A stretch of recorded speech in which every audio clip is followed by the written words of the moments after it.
السلام علیکم دوستو، حجاز کا قافلہ سیریز کی 23ویں قسط میں خوش آمدید۔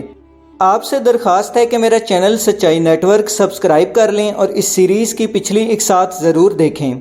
جسر کے میدان میں مسلمانوں کے ایک تنگ جگہ پر گھیرے میں آ جانے اور پھر بدمست جنگی ہاتھیوں کی یلغار کی وجہ سے اسلامی لشکر شدید نقصان اٹھا رہا تھا۔ مسلمان اپنے سپہ سالار حضرت ابو عبید کی قیادت میں کئی ہاتھیوں کو زخمی کر کے میدان جنگ سے بھگا چکے تھے، مگر ایک سفید رنگ کا کو پیکر ہاتھی ابھی تک مسلمانوں کی صفوں میں کوہرام مچا رہا تھا۔ یہ ہاتھی جسامت میں باقی ہاتھیوں سے 2 گنا تھا اور اس کی ہیبت کا یہ عالم تھا کہ کوئی دوسرا ہاتھی بھی اس کے قریب نہ آتا تھا۔ حضرت ابو عبید نے اس ہاتھی کو ختم کرنے کا فیصلہ کیا اور اللہ اکبر کا نعرہ بلند کر کے اس پر حملہ کر دیا۔ ہاتھی حضرت ابو عبید کے قریب آ کر انہیں سونڈ میں اٹھا کر پٹکنے والا تھا کہ حضرت ابو عبید نے تلوار سے ایک زوردار وار اس کی سونڈ پر کیا اور ایک ہی وار میں اس کی سونڈ جسم سے الگ کر دی۔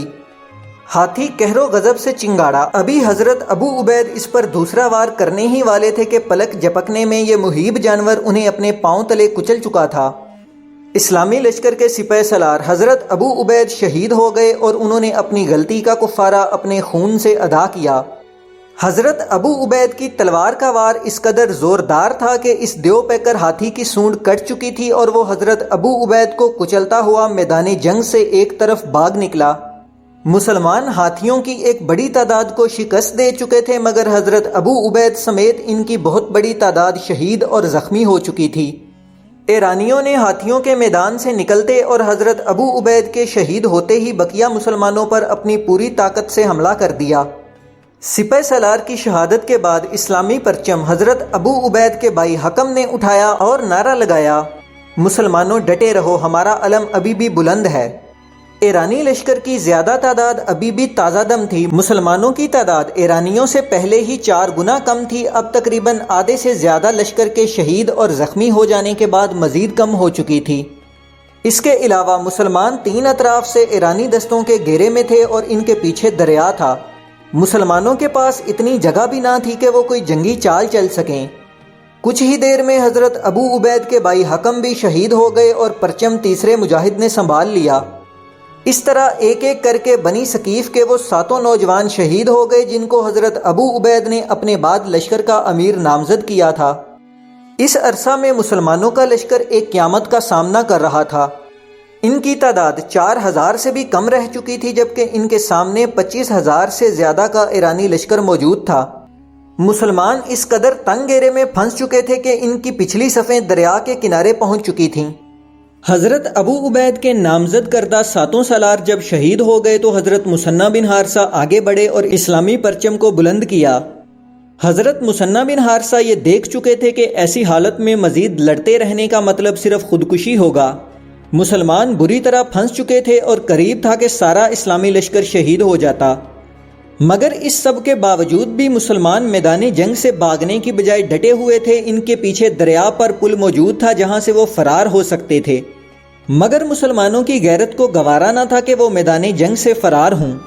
حضرت مثنیٰ بن حارثہ ایک حقیقت پسند اور تجربہ کار سالار تھے۔ وہ یہ دیکھ چکے تھے کہ اگر اس لڑائی کو مزید جاری رکھا گیا تو کچھ دیر تک سارا لشکر شہید ہو جائے گا۔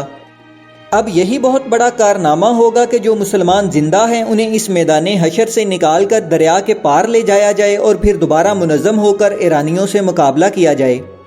مثنیٰ بن حارثہ نے تمام سالاروں اور سرداروں کو پیغام بھجوایا کہ منظم طریقے سے پل عبور کریں اور دریا کے دوسری طرف پہنچنے کی کوشش کریں۔ مسلمانوں کے پہلے دستے نے ابھی پل پر قدم رکھا تو بنی ثقیف کے ایک مجاہد عبداللہ بن مرثد نے دیکھا کہ مسلمان میدان جنگ سے فرار ہو رہے تھے۔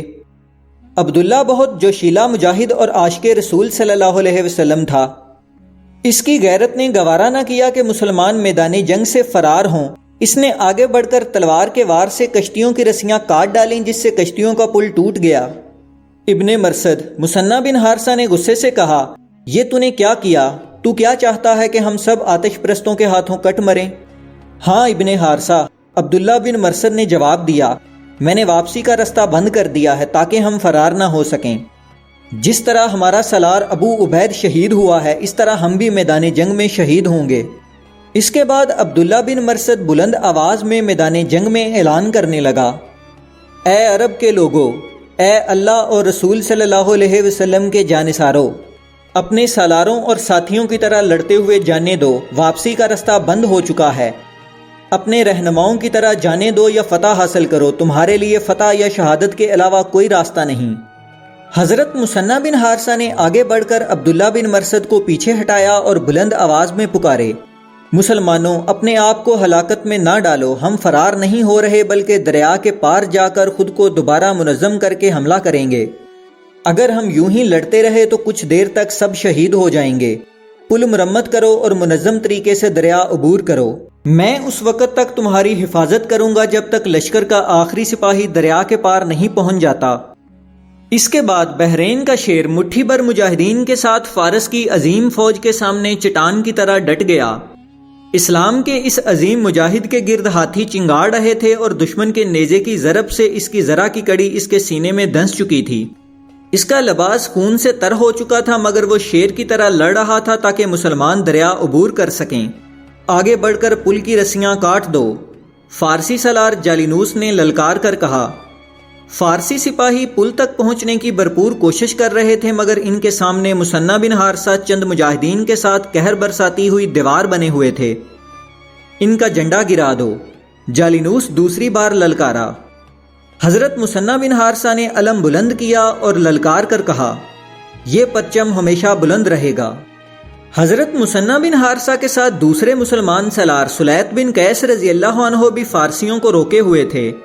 فارسیوں نے اپنی پوری شدت سے حملہ کیا کہ وہ ان چند مجاہدین کو ہٹا کر پل کو کاٹ دیں، مگر مجاہدین کے نیزوں اور تیروں کی بوچھاڑ نے انہیں آگے نہ بڑھنے دیا۔ حضرت سلیط بن قیس رضی اللہ عنہ فارسیوں سے لڑتے ہوئے اس مارکے میں شہید ہو گئے۔ حضرت مثنیٰ بن حارثہ بھی شدید زخمی ہو چکے تھے اور ان کا خون مسلسل بہہ رہا تھا۔ آخر کار تمام مجاہدین پل سے گزر گئے اور مثنیٰ بن حارثہ بھی اپنے مجاہدین کے ساتھ تیر برساتے ہوئے پل کی طرف ہٹنے لگے۔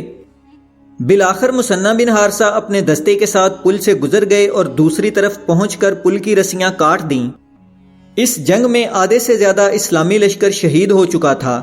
صرف 3000 مجاہدین زندہ واپس آئے تھے، جن میں زیادہ تر زخمی تھے۔ حضرت ابو عبید، حضرت حکم، حضرت سلیط بن قیس، ابو زید انصاری، عقبہ بن قطبی، یزید بن قیس، عبداللہ بن قطبی اور ابو امیر جیسے سالار شہید ہو چکے تھے۔ تمام نامور سالاروں میں صرف حضرت مثنیٰ بن حارثہ ہی زندہ تھے اور وہ بھی شدید زخمی حالت میں تھے۔ حضرت مثنیٰ بن حارثہ پر ایک بہت بھاری ذمہ داری آن پڑی تھی۔ ان کے تمام ساتھی سالار اور لشکر کا 2/3 حصہ شہید ہو چکا تھا۔ زندہ بچ جانے والے بقیہ لشکر میں موجود مجاہدین میں بھی زیادہ تر لڑنے کے قابل نہیں تھے۔ یہ فارسیوں کے ہاتھوں مسلمانوں کی پہلی شکست تھی۔ اس شکست کے بعد کے حالات انشاءاللہ اگلی قسط میں بیان کیے جائیں گے۔